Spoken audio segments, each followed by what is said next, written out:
Faa'iidooyinka caafimaad ee ay leedahay biyaha liinta. Horay u riixidda difaaca jirka. Biyaha liintu aad ayay u heer sareeyaan, waxaana zaid uga buuxa vitamin C.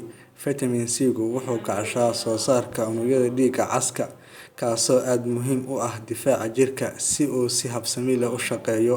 Sidoo kale, wuxuu ka ilaaliyaa unugyada in oksijiinku uu isku laalo dacamada jirka ama process la yiraahdo oxidation, kaasoo sameeya xanuuno tiro badan. Waxaa hubaal ah cabidda biyaha liinta maalin kasta in difaaca jirkaagu uu leeyahay difaac dheeraad ah. Dheelitirka heerka pH-ka. Liintu waa mid ka mid ah cuntooyinka la dhaho alkalizing ee jirka. Asal ahaan waxay ka samaysan yihiin aashato, laakiin jirkeena gudihiisa waxay yihiin alkaline maado ahaan. Liinta waxaa ku jira maadooyinka citric iyo ascorbic. Liinta fudud ee ku dhex falgashay jirka dhexdiisa waxay u oggolaanaysaa dhiigga inay ka saarto alkaliga. Cudurradu waxay dhammaan yimaadaan markii pH-ka jirku yahay mid aashatoola ah.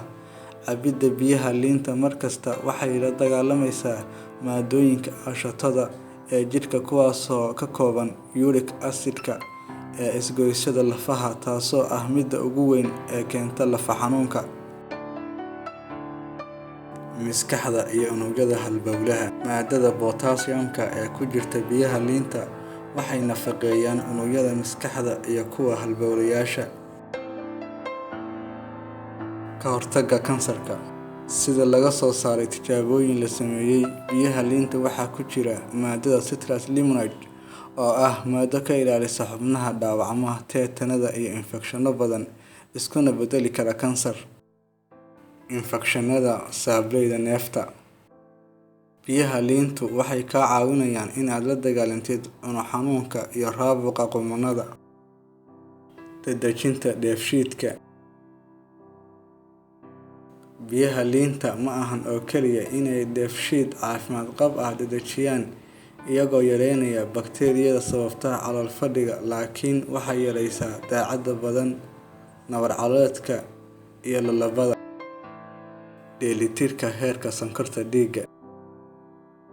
Biyaha liinta waxaa ku jira maadada bioflavonoid, taasoo ah midda ka dhigtay liinta midabka huruudda. Bioflavonoid-kaas wuxuu kor u qaadaa soo saaridda insulinka sonkorta shiida, waxayna qofka sonkorta qaba ka caawinaysaa hoos u dhigidda heerka sonkorta. Aad ayaad ugu mahadsantahay daawashadaada. Fadlan subscribe channel-kan si aad ula socotid fiidiyowyal badan ee soo socda.